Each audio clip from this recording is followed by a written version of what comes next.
One of the things that most people do not do before getting into a serious relationship is talk thoroughly about money.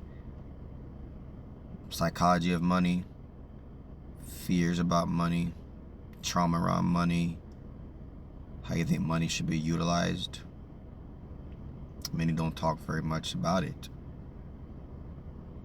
And then, as the relationship continues, many people find out some things about how someone operates with money that seriously damages relationships, damages any sort of trust. Because a lot of people can be very secretive, very defensive about money. People out there who got gambling addictions and porn addictions, just maybe just giving too much. Strippers, maybe, and part of it is a character issue too, because evidently if you're not whole within yourself, whole in God, if you're not satisfied, if you're not content, if you don't have very low self-control, covetous, more likely you're going to spend money on things that it's going to wreak havoc on your family's finances. So yeah, there's people that maybe grew up not having enough, so always are very stingy with money and don't want to give it, spend much of it, don't want to enjoy it. And those are the things that need to be discussed. That while are we just getting money, accumulating money, or are we going to enjoy any of it? One day, obviously, we're going to take our last breath. We just live life just for security, just for a house, to pay bills, and that's about it. We can enjoy any of it, and if we can enjoy any of it, what percentage of it can we enjoy? What percentage can we be comfortable with? And it could be sometimes, maybe if we make a little more money, if we get a little extra money, would you be more comfortable if we spend a little more in this area? If you see that extra $500 a month going to that savings account or investment account, and that's where that negotiation, compromise, that's where it has to be discussed. That the person seeing the numbers, seeing the growth, and okay, the person might feel more comfortable letting go a little bit if they see more going to savings, but they have to see the number. And obviously there's people who are overspending a lot, who have to why you overspending, and then there's a why behind that, to get to that. Why do you do that? What is that coming from? Do you feel not enough? Do you feel not content? All right. Do you feel like you don't have enough if you don't keep buying a whole bunch of stuff? Where is that coming from? To get to the root of that, it's a lack of satisfaction. So it's a lack of, and there's people that do buy a lot of things like clothes and shoes because there's an identity crisis.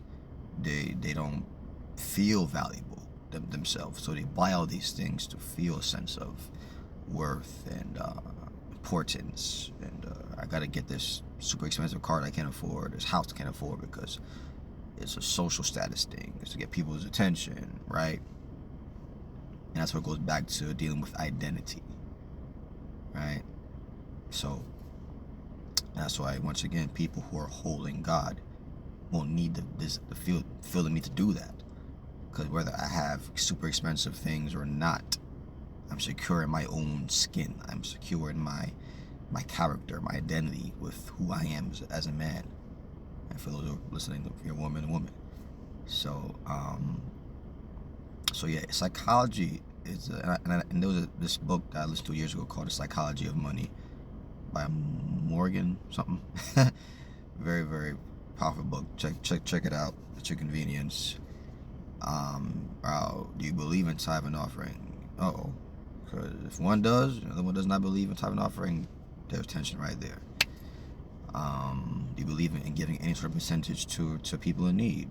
How much in our budget in a month can we give to someone that's in need? That needs to be discussed. All right, subscriptions.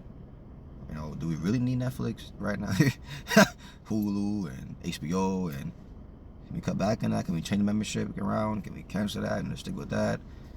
All that needs to be discussed. In the overall scope of the budget, can we change where we eat, shop at?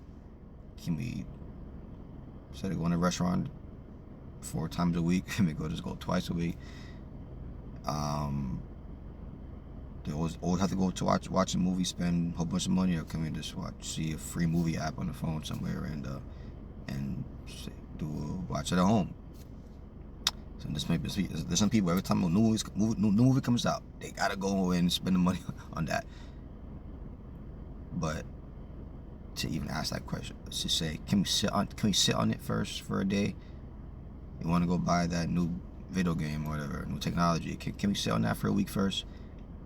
So for a week, right? And even if something's on sale, do you still really need it? And I'm not saying don't take advantage of sales, but every time people buy things on sales and you really don't even need it, or you don't even use it. All right. So, and that has to be discussed. When do we spend money on a want versus a need? We know that the money has to go towards needs. It has to go towards the housing and food and utilities, and when it's time for, especially if you have grown kids, expenses for their shoes and clothes and jackets and stuff, right? And hats and all that.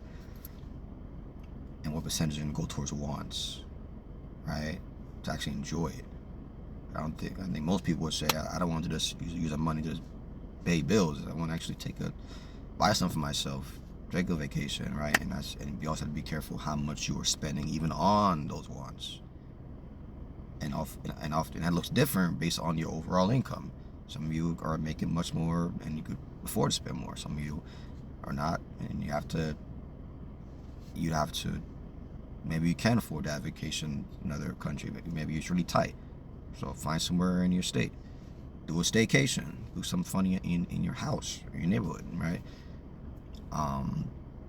But I think one of those important things too is definitely talk with your partner about why you're afraid, why you act that way with money, the way you grew up, how your parents handle money. But ask, is this helping us to win with money? Is it helping us to decrease that financial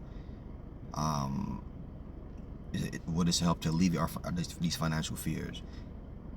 If we keep living like this, are we going to really learn to grow with money, or should we learn how to deal with money? Can we learn from winners? Is the way that we're doing it going to help us 10 years from now? If not, can we do things differently?